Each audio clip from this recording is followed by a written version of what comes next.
प्रिय विद्यार्थियों, पिछले वीडियो से आगे बढ़ते हुए ध्वनि नियम के अंतर्गत आज हम कुछ बिंदुओं पर चर्चा करेंगे, जैसे ध्वनि नियमों की परिभाषाएं, ध्वनि नियमों की विशेषताएं और कुछ प्रसिद्ध ध्वनि नियम जो हमारे पाठ्यक्रम में निर्धारित हैं। जैसा कि हम जानते हैं कि प्राकृतिक नियम की भांति समान परिस्थिति में समान रूप से भाषा के क्षेत्र में जब कोई परिवर्तन की प्रक्रिया घटित होती है तो उसे ध्वनि नियम कहा जाता है। ध्वनि नियम को समझने के लिए कुछ भाषाविदों की परिभाषाएं इस प्रकार है। प्रथम परिभाषा टकर महोदय के अनुसार किसी भाषा का ध्वनि नियम वह कथन है जिसका संबंध भाषा विशेष की किसी एक ध्वनि या ध्वनि समूह में काल विशेष तथा विशेष परिस्थितियों में होने वाले नियमित विकार से होता है। इस प्रकार टकर महोदय की इस परिभाषा के अनुसार कहा जा सकता है कि किसी भी ध्वनि नियम का संबंध किसी भाषा विशेष से होता है, अथवा हम इसे इस रूप में भी कह सकते हैं कि विशिष्ट भाषा की विशिष्ट ध्वनियों में जो समान रूप से कोई समान परिवर्तन होता है उसे ध्वनि नियम कहा जा सकता है। दूसरी परिभाषा डॉक्टर भोलानाथ तिवारी के अनुसार ध्वनि नियम की इस प्रकार है कि किसी विशिष्ट भाषा की कुछ विशिष्ट ध्वनियों में किसी विशिष्ट काल और कुछ विशिष्ट दशाओं में हुए नियमित परिवर्तन या विकार को उस भाषा का ध्वनि नियम कहते हैं। अर्थात पाश्चात्य और भारतीय भाषाविदों की परिभाषाओं के आधार पर हम कह सकते हैं कि ध्वनि नियम किसी विशिष्ट भाषा का वह परिवर्तन या विकार है जो उस विशिष्ट भाषा की कुछ विशिष्ट अर्थात कुछ खास ध्वनियों में एक विशिष्ट काल एवं विशिष्ट दशाओं में ही होता है।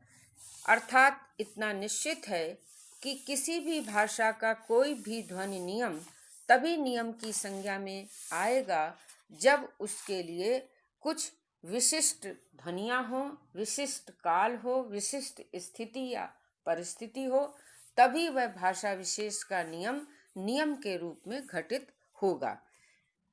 उपर्युक्त दोनों परिभाषाओं के आधार पर हम ध्वनि नियमों की कुछ विशेषताओं को निष्कर्ष रूप में प्राप्त कर सकते हैं। पहला, ध्वनि नियम किसी भाषा विशेष का होता है। दूसरा, ध्वनि नियम किन्हीं विशिष्ट ध्वनियों पर ही घटित होता है। ऐसा नहीं होगा कि कोई ध्वनि नियम उस भाषा की सभी ध्वनियों पर घटित होता हुआ दिखाई दे।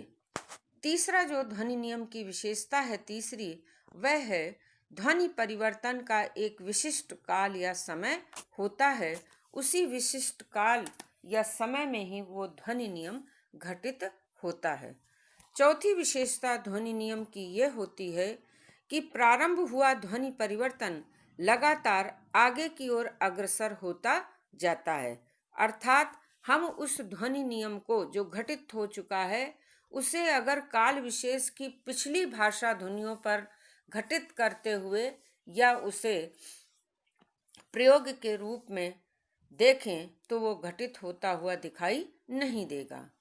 पांचवी जो ध्वनि नियम की विशेषता है वह यह है कि ध्वनि परिवर्तन के लिए विशिष्ट भाषा, विशिष्ट काल, विशिष्ट ध्वनि के साथ साथ विशिष्ट दशा या परिस्थिति की भी आवश्यकता होती है। छठा, प्राकृतिक नियमों से भिन्न होने पर भी ध्वनि नियम बहुत सीमा तक नियमित ही होता है। इसीलिए ध्वनि विज्ञान कहलाता है या ध्वनि विज्ञान को हम विज्ञान की कोटि में परिगणित करते हैं। सातवीं जो ध्वनि नियमों की विशेषताएं हैं भाषा के अंतर्गत, सभी ध्वनि नियमों का संबंध भूतकाल से होता है। कोई भी ध्वनि नियम वर्तमान और भविष्य के से संबंधित नहीं होता।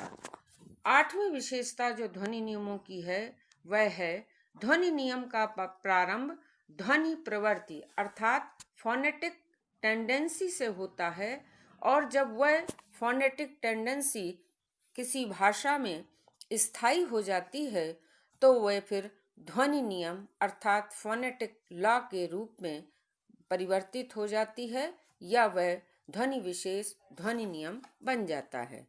नवी विशेषता के रूप में कहा जा सकता है कि ध्वनि नियम का संबंध देश विशेष से होता है, और 10वीं विशेषता के रूप में कहा जा सकता है कि ध्वनि नियमों का क्षेत्र सीमित होता है, क्योंकि वह उसमें सभी विशिष्ट शब्दों का जो विशिष्ट काल, विशिष्ट परिस्थिति, विशिष्ट ध्वनि और विशिष्ट भाषा होने के कारण ध्वनि नियमों का क्षेत्र सीमित होता है। उदाहरण के रूप में जैसे ग्रिम नियम का संबंध 9 स्पर्श व्यंजनों से ही है, अन्य से नहीं, जो मूल भारोपीय भाषा की घ, धा, भा, ग, द, ब और का, ता, पा इन 9 स्पर्श ध्वनियों पर ही ग्रिम नियम आधारित है।